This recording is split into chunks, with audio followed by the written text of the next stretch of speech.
plant alive for. A plant? Yeah. You have me owning plants?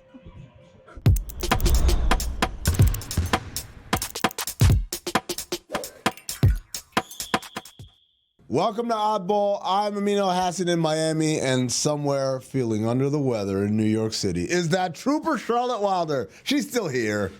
Yeah, I'm still here. It's amazing what cold meds and a little concealer can do for a lady. I mean, all the way to the White House, Charlotte. All right, we got a great show for you guys today.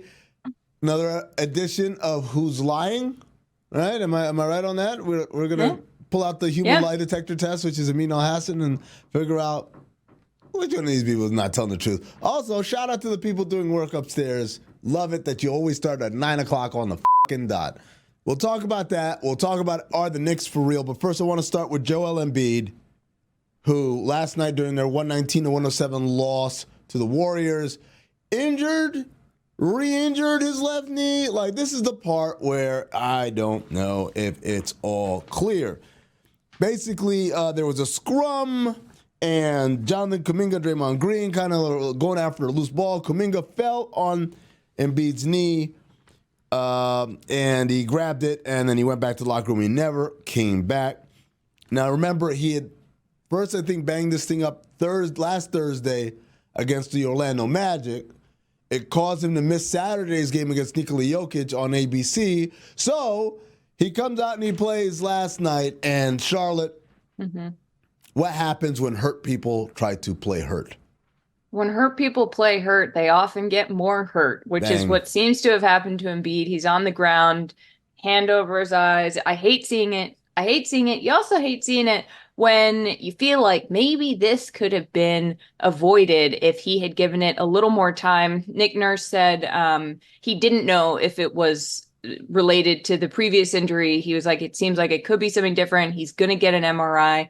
Embiid's going to get an MRI, not Nick Nurse. Although maybe he's going to get one too. Did it too, like I don't solidarity. know. I'm not a doctor. They could hold hands like Thelma and Louise, right? Going into the like MRI a couples machines. massage. It's a couples MRI. There you go. Yeah, I like that.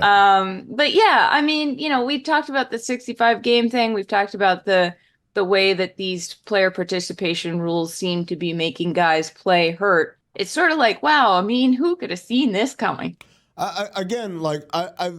There's two things going on here, right? Two reasons why this rule is dumb. Rule number one is what you saw last night. You got a guy who clearly should not be playing because even when he started the game, Charlotte, he was moving slowly. He had left the game earlier, went back to the locker room, I believe, in the first half to get something checked out. So it's not like, oh, he was great, he was fine, and then this unfortunate thing happened. He looked like someone who should not be playing, number one. So you got guys playing that shouldn't be playing. But number two, as I said yesterday, I believe on yesterday's show, the timeline's all messed up.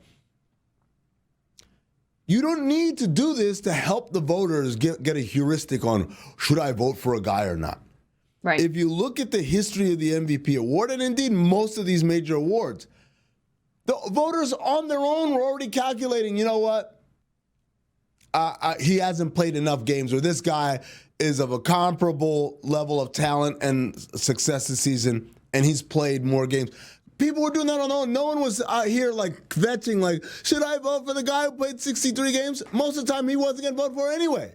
The majority of the time. The vast majority of the time. So it was a rule that wasn't needed. It wasn't needed, and I get it. Like, sure, maybe we're doing the thing where we're ignoring the omission, meaning how many players are healthy who have been playing every night because of that 65-game rule. That's fair, but when it comes to guys who are forcing themselves injured to play, whether that's Joel Embiid last night who got re-injured, or whether that was also Tyrese Haliburton, who played, and then, like, at some point in the third quarter, they said, all right, he's done, and he had to watch as the Pacers mount this magnificent comeback, and he's just kind of like, go Andrew Nembhard and, Aaron Nesmith. And by the way, it's no coincidence that Tyrese Haliburton's minute limit last night was 25. Oh, that's odd. It wasn't like 18 or 19. It was 25. Why is that, Amin? Because the rule states in order for you to have counted to play in a game, you have to play at least 20 minutes in it, which again is just, I get it. They didn't want someone to check in, foul somebody, and check out. But a 20-minute, I mean, like, I just don't understand. What if he got hurt in minute like 16? Yeah. But then that ends up being like over time, he ends up qualifying or getting to 64 games. Does that 65th game not count? Or that's what I'm saying. That's what we've been. It feels like a parent who doesn't trust their kids. Charlotte Nick Nurse was asked whether the rule influenced the decision to let Embiid play. He said, quote, "I can't speak to that, but they're going to continue to do all the things that are necessary that they've been doing the whole time he's been playing here. He has these checks. He gets to these points. Medicals are good. They check him again. He says he's good. He even said he felt good in the game tonight. We keep relaying to that." Charlotte, those goddamn New York Knicks. No Julius Randle. No OG Anunoby. No Mitchell Robinson, obviously. No Evan Fournier. Haha, just making sure you guys are paying attention. No problem. As they beat the Jazz 118-103. It's their 8th straight victory. They won, I believe, 12 of 16. 12 of their last 16 or something along those lines. Jalen Brunson, another great game, 29 points, 8 assists. Josh Hart with a triple-double of exactly the bare minimum. 10 points, 10 rebounds, 10 assists. That's Charlotte, awesome. Guess how many players have done exactly that in the history of the NBA? Just the bare minimum. 5? 10. How about that? 10 players have had a 10-point, 10-rebound, 10 assists, triple-double. That's awesome. That's awesome. Dante DiVincenzo, 33 points, 9 three-pointers made. But Charlotte, I'm going to take you on a dive into a little group chat that I'm part of that's called Sportsville. And the question came up yesterday, and this is how I know we've reached pandemonium levels of Knicks fever. This is DEFCON 1. This is Terror Alert Red, all of it. What's it going to take for Jalen Brunson to be in the MVP conversation? Oh, there it is. Now, wow. It's forget about, we're good. We're going to go to playoffs. Oh, can we win around? They want to know what's it going to take for Jalen Brunson to win MVP? What do you think it's going to take for Jalen Brunson to win MVP, Amin? I think, here's the thing.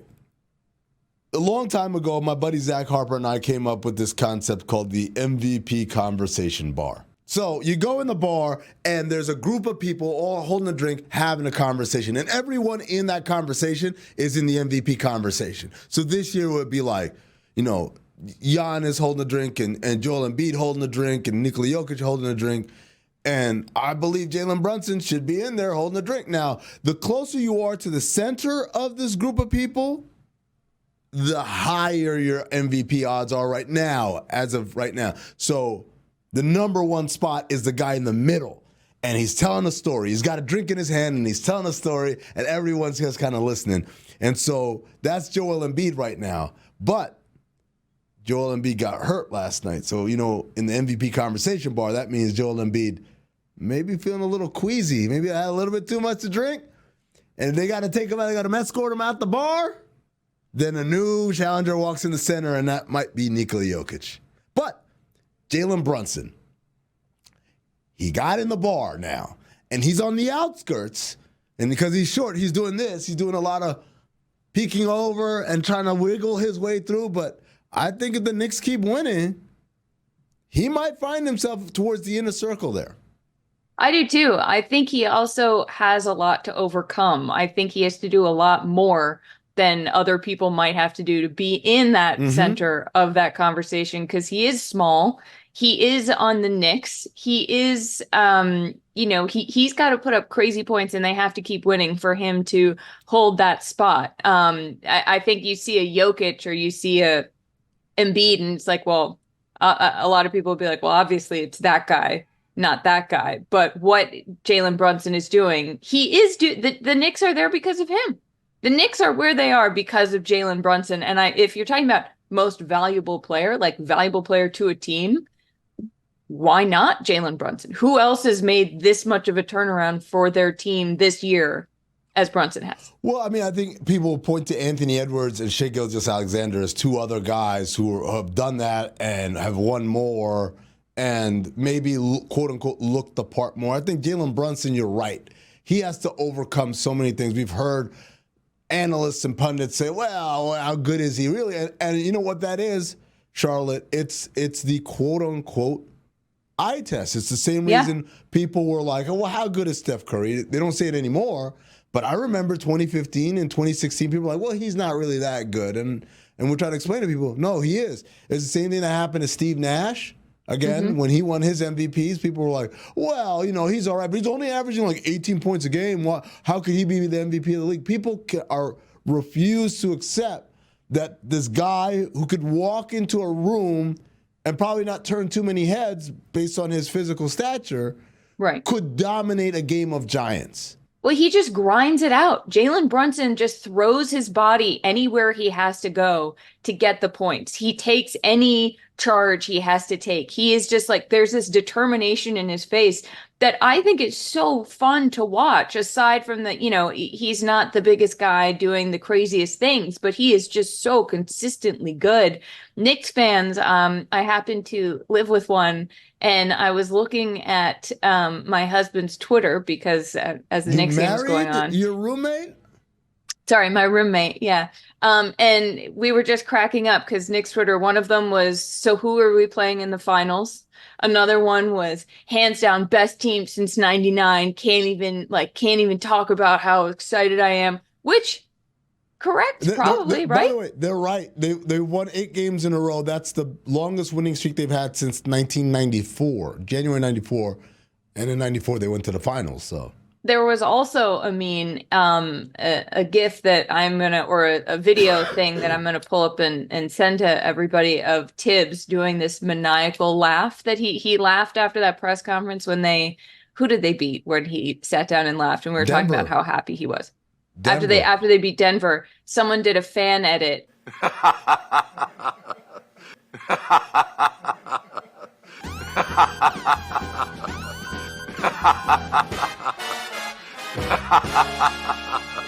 New York is very excited about this, but for the first time in a while, it doesn't feel like delusional Knicks hope. It feels like, oh, wow, okay, this is a legitimate team. They're legitimately good.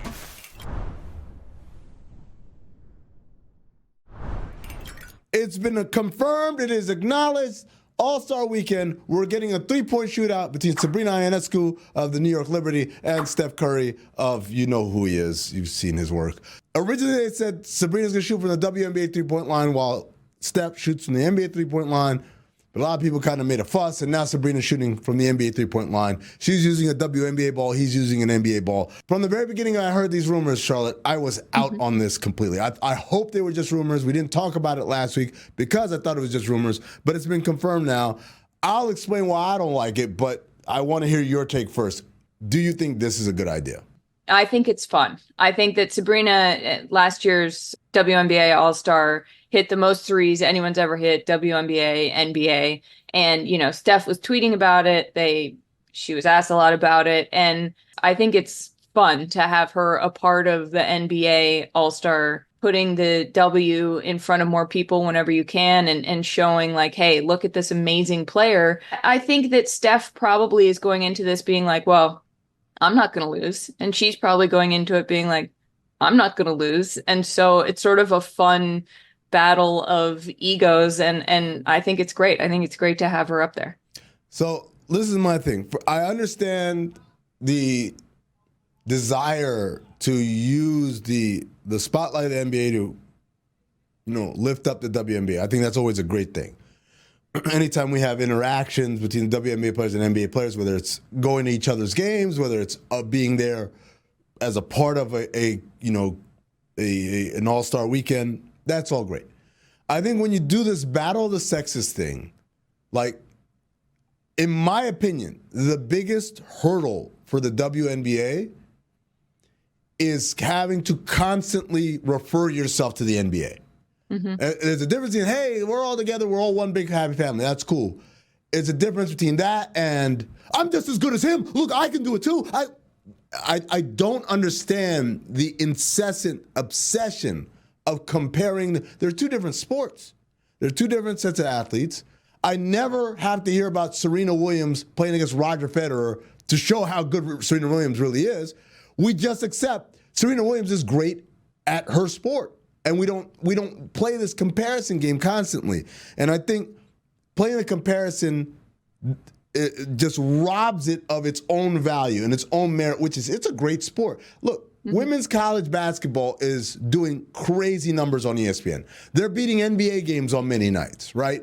The other thing is it's a lose-lose because if Curry wins, you've just devalued your sport. Like, you're basically saying, hey, put all my chips in the middle of the table, and I'm betting that one of my best players can beat the greatest shooter of all time in his environment, in his, basically home turf pretty much. What a ridiculous bet. Why? Because here's the thing. If she wins, how many people do you think are going to be like, maybe I haven't been giving the WNBA a fair shake. I'll tune in a few months. They're not going to do it. You're not winning people over with this.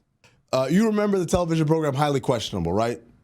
Dan Le Batard, Poppy Le Batard, Bomani Jones. And then when Bomani left to do his own thing, that became a rotating chair, right? And I sat in the chair, and Izzy Gutierrez sat in the chair, and Mina Kimes sat in the chair. And I'll never forget coming to Miami to do Le Batard's show, and Mina's in town to do Highly Questionable. And I'm like, hey, you want to go grab something or whatever? And she says, no, I have to study. And I said, Mina, what do you got to study for? What's happening? You taking the bar? What's happening? And she said, no, I got to study for HQ. I said, Mina, this is the stupid show where we show people getting hit in the nuts and we laugh or whatever. But Mina's thing was yes, but the A block, we actually talk about sports. I can't mess this up. I mean, you can go and sit in that chair and say something goofy and we move on or whatever, or even get something wrong. I have that luxury because for me, it is just a silly show with my friends joking around. But for Mina, she understood that when I step into this seat, there is an incredible pressure to prove that, yes, I belong. I'm not some ditzy girl who doesn't know what I'm talking about. So even in the most silliest of settings, Mina still felt, I got to bring it, right? I look at this the same way. For Ionescu, whether she realizes it or not, there is an attention to this and a reality of now, remember, you're not just Sabrina Ionescu. You are the representative for all women across all times and generations. It's not fair, but that's kind of how it is. I mean, how do you think I feel doing this show? Why do you think I constantly ask for more research and more facts? Why do I get so embarrassed when I get something wrong? Obviously, you're talking about Mina's experience. This is my every day. I didn't want to use I you get as that. an example. I think that the hope is that maybe there's a world in which she can do this. Maybe that's naive. Maybe we're not there yet, but maybe there's a world in which this can be a fun thing for her to do. And so what if people are like, well, that means women are worse. Maybe it doesn't matter. Maybe the way you push through that is her giving it a try. Fingers crossed, I guess. Amin. Yes. Are you ready? Are you getting your lie detector antennas ready to go? Because we have a game of who's lying. And I'm going to read you quotes that people from around the NBA said recently. And I'm going to need you to tell me if these people are telling the truth or not. Are you ready to go? Bing! Yes, I'm ready to go. Here we go. We're going to start with Mr. Dr. Rivers. He says, after the Nuggets beat the Bucks in his coaching debut, I told our guys, anyone who told you you couldn't play defense lied. You proved that tonight. You competed tonight. Our half-court defense was excellent. I think tonight was an offensive loss. I didn't think we were crisp offensively. Dame and Giannis have played 40 games together in their life. Joker and Murray have played, And if you looked at the game tonight, they had it going. Our guys couldn't get it going, and that was the difference. Is Dr. Rivers telling the truth? That is a lie. That wasn't an offensive loss. It was an offensive loss, and it was a loss because they gave up 115 points per 100 possessions. That's not good defense. That's middle of the road defense at best. Now, you could argue that, well, Denver scores 118 points per 100 possessions on a nightly basis, so they held them below their season average. But that's all lipstick on a pig, Doc Rivers. You're lying. Okay, we now go to Boston for my favorite Who's Lying of the day. Joe Mazzulla, you might remember that last week Kendrick Perkins said that Joe Mazzulla has the bird of a brain, where if you put his brain in a bird, it might start flying backwards. A reporter asked him to give an update on the Celtics injury report, and Mazzulla said, "I'm a bird brain. You know I can't do that." Joe Mazzulla is telling the truth. He does have a bird brain, but he's lying about not giving the information in a timely fashion. That's him just trying to be funny. I won't go with bird brain, but there are some feathers. How about that? That seemed unnecessarily cruel to Joe Mazzulla. I'm sorry. I don't know why I did that. I'm like, that's really mean. I was just funny. I don't know. He's not a bird brain. I'm messing with you. Okay. Jason Kidd. Amin, is this man lying when he said that Luka Doncic is better than Dirk? And in the realm of Michael Jordan, here's the full quote. He's better than Dirk. He's in the atmosphere of MJ, the best to ever do it, LeBron, Kobe. And so just to appreciate what this young man is doing at the age of 24 is something that Dallas has never seen. Is Jason Kidd lying? J Kidd, you know I love you. This sounds like the beginning of a hype me up, but you are lying. The slime meter was it was off the charts. What? Better than Dirk? Look, he might end up being better than Dirk one day. Yes. You know what Dirk did? He won a championship. Been in the finals twice. We won MVP. You know what else Dirk did? He won 60 games multiple times. Hey, Luka, have you ever won 55 games? Look, man, and he'll get there. I really, truly believe he'll be the best player who ever put on a Mavericks uniform by the time it's all said and done. But, man, let's not skip steps here. You trying to put him up with MJ? We're going to move on to Denver. Nikola Jokic, when a reporter asked him why he came out so early to talk to reporters for the post-game conference, Jokic said, and I quote, "Because I have things to do." Is Jokic lying? Truth. 1,000% truth. No, NBA players take their sweet-ass time getting ready.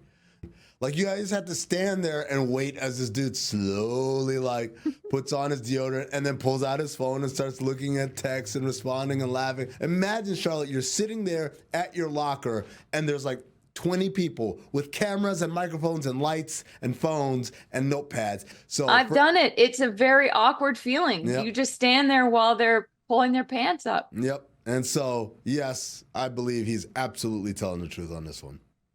Terry Rozier, the newest member of the Miami Heat, coming from the Charlotte Hornets, my namesakes. Terry Rozier said this about being in Miami. It's the total opposite. In Charlotte, you're kind of used to losing. It's in the DNA, and it sucks to say that because of how much a competitor I am. But over here, it's a total opposite. Nobody wants to lose. Nobody is fine with it. I think it's no secret that everybody knows the differences between some organizations in this league, how well some people take winning, the culture of things. But this is the top. Charlotte, just as I did on Jason Kidd's answer, the meter broke for lie. This time the meter is breaking here for truth. For Terry Rozier. I don't know if you saw it the other night when the Hornets were getting blown out at home by the Knicks. And the crowd was chanting, "Let's go Knicks." And they cut to the Hornets bench and LaMelo Ball and the other guys are just chuckling it up. Because losing is a part of every single day as the Hornets organization. That's their legacy right now. I know they have new ownership and things are going to change all that, but that's whoop-de-damn-do. But for right now, he's absolutely right. And I said this when people asked, hey, is he going to be able to fit in here as a guy who's used to having all the shots and all this stuff? I said, look, he started his career as a role player in Boston, and, then he wanted to do more. He wanted to be more, so he went to Charlotte, and he got the opportunity to be more and lose a ton of times. He only had one winning season, I believe, while he was in Charlotte. So now coming back to success and coming back to expectations of excellence, he's all right with sacrificing because he wants to be a part of something meaningful. Now the only trick is, win a goddamn game, Miami Heat. Get that Charlotte DNA up out of here. Hey. I'm right here. Sorry, Charlotte Hornets, not Charlotte Wilder. Thank you for watching Oddball. We live here. I'm dyed here. This is a ghost you're looking at. I'm dyed? Yeah. A ghost that doesn't speak English very well.